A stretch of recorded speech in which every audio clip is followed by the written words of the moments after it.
Hey, FCF, we are still in Second Corinthians and we're still in chapter 1.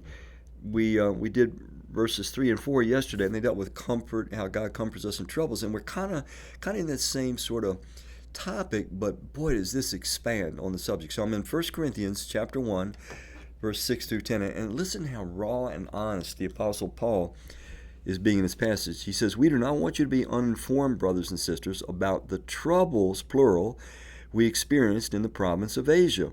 We were under great pressure, far beyond our ability to endure, so that we despaired of life itself." Verse 9, "Indeed, we felt we had received the sentence of death, but this happened that we might not rely on ourselves, but on God who raises the dead. He has delivered us from such a deadly peril, and he will deliver us again. On him we set our hope that he will continue to deliver us." I don't know if you picked up on that, but in that last verse, verse 16, verse 10, it says, "He has delivered us," past tense. "He will deliver us again," future tense. "On him we have set our hope that he will continue to deliver us."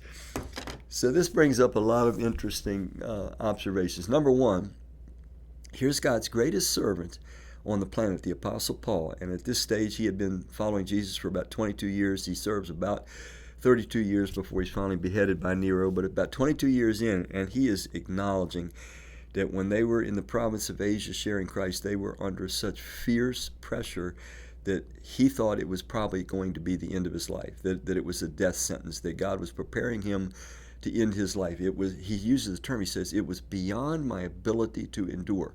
Now, this is God's best and brightest servant, and yet God is allowing him to be in a circumstance where he says, "I can't take anymore. I really think I'm going to die. My heart's just going to stop. I can't handle this mentally, emotionally, physically."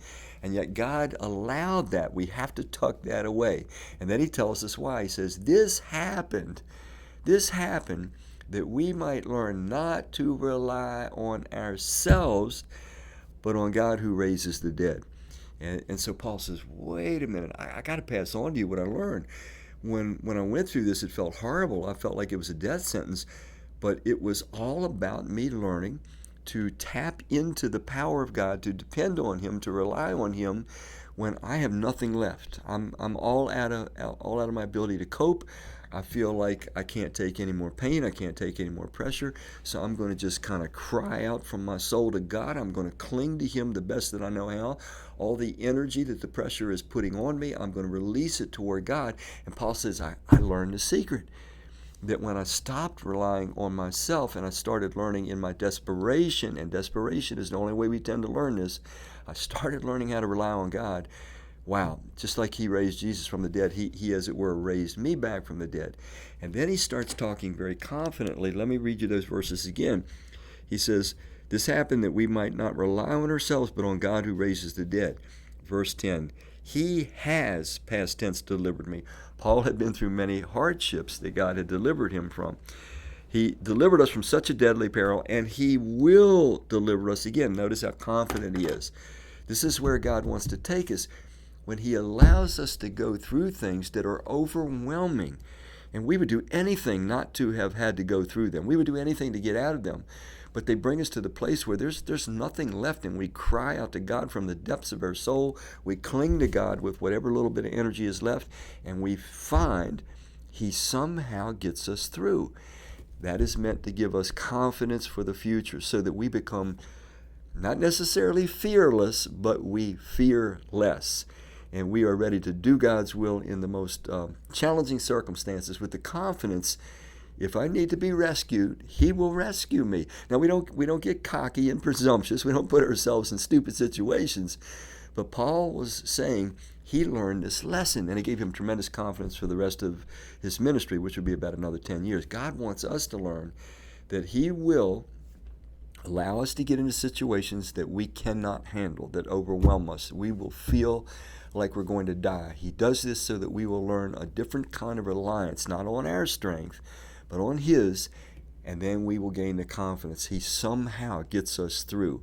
And then we know, if he got me through in the past, he'll get me through in the future. I am indestructible until my mission on this planet is finished. And that's the way God wants us to live our lives. Not recklessly, not presumptuously, humbly, but with confidence in God that He will rescue us again and again and again. He will, like Paul says, He'll continue to rescue us. Now, I don't need to be rescued unless I'm in trouble. So trouble is normative when we are those that are seeking to reach other people for Christ and then teach other people up for Christ. We've got to accept the fact that we live in a world where there are dark forces that want to prevent that from happening. And the easiest way for them to prevent that is to stop you and I from moving forward and being the workmen and work ladies that God wants us to be. All right, let's close there for this week. Thank you.